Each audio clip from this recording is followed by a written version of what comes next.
Meron na naman ako ibabahagi sa inyo, panibagong ulam tips. So, ayan. So, siguro may gumagawa na nito, pero talagang try kong ipapakita sa inyo, talagang legend daw ako, sabi ng anak ko. O, diba? Kasi nga talagang ginagawa na talaga namin ni Papang to. Papang bento tuwing may handaan. So, napakasimple lang nito, guys. Sobra. Mga mami, 2 ingredients lang po talaga ang panimpla natin dito. So, ayan, kung napapansin nyo, bumili kami ng 2 pirasong manok na hindi kalakihan. Kasi bakit? Hindi kalakihan para nuot talaga yung lasa kasi nga hindi na natin to imamarinate. So ayan, hihiwain lang natin sa gitna. So si Papang Bina ang naghiwa para iwas sugat ang inyong mamshi kalubak. So ayan na po, same procedure lang, hiniwa din yung isa. Then after nyan, kinuha yung mga dugo-dugo na namuo dyan sa manok at hugasan natin mabuti ang ating manok, no? Para talaga medyo kahit paano hindi masyadong malansa.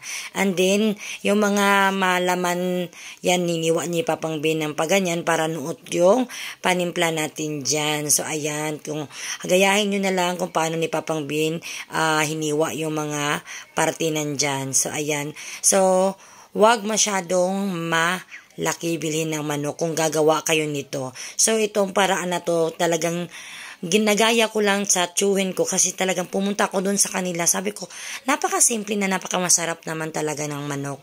So, yan. Ang sabi niya sa akin, salt and pepper lang daw. So, ayan. Sino ba naman ako para ipagkait sa inyo ang aking alamax na timpla? So, ayan, diba? So, salt and pepper lang po. So, wag kayong gumamit ng rock salt kasi hindi agad yan matutunaw lalo na paglutuin nyo agad. So, ayan, nilagyan ko na ng maraming pamintang powder. So, kailangan pamintang powder talaga para nuot na nuot talaga yung lasa sa ating manok. So, tansyain nyo talaga kung medyo tabang pa sa paningin nyo or sa ano nyo, dagdagan nyo konting asin. Basta nasa inyo po talaga kami kasi nakakatansya na kami ni Papang Bin kung paano namin timplahan yung manok ganito. Kasi nga sanay na rin kaming lutuin to sa tuwing may handaan at talagang na-appreciate talaga kami na mabisita namin kung ano daw yung panimpla namin nito. So sabi namin napakasimple lang talaga at nagaya ko sa aking tito tong timplang to.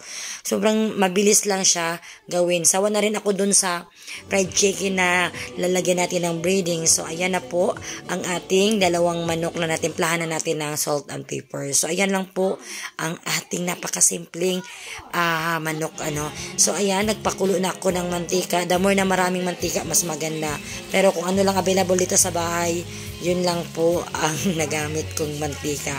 So, ayan. So, hindi ko sinasabing healthy to pero hindi to talaga, hindi namin to ginagawa kadalasan. Minsan lang talaga. So, ayan, gusto ko lang talagang ibahagi sa inyo at subukan nyo tong lutong ito. Promise. Ayan, diba?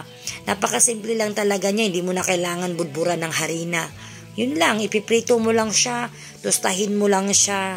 So, ang technique talaga nito is dapat talaga is nakalubog siya ng mantika. Dapat talaga sa deep fry. Kaso nga, nakatipid tayo, di ba? Mahal ang mantika ngayon. So, kung ano lang available na mantika dito sa ating bahay. So, ganun lang ang tabayanan yung hindi masunog kabilaan. So, yun ang technique talaga dito kasi pangit din pag sunog. So, tamang luto lang, golden brown. So, ayan. Abangan mo yung padala ng rock mo. He's always on.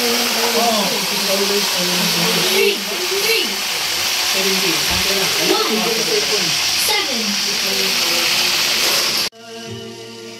At ayan, kung sa tingin nyo ay luto na at golden brown na, ayan, hanguin nyo na. So, ito, i-rest mo lang siya hanggang lumamig, Then, nilalagyan na natin uli yung ating pangalawang manok. So, maganda talaga to is second fry. So, ayun lang po.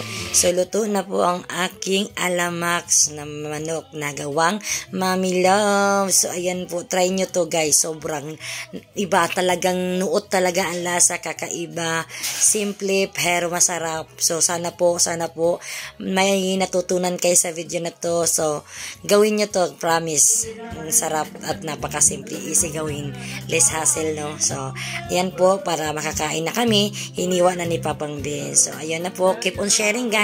Baka may ano pa ng iba nito makapanood at gayahin nila. Salamat sa panonood. Bye!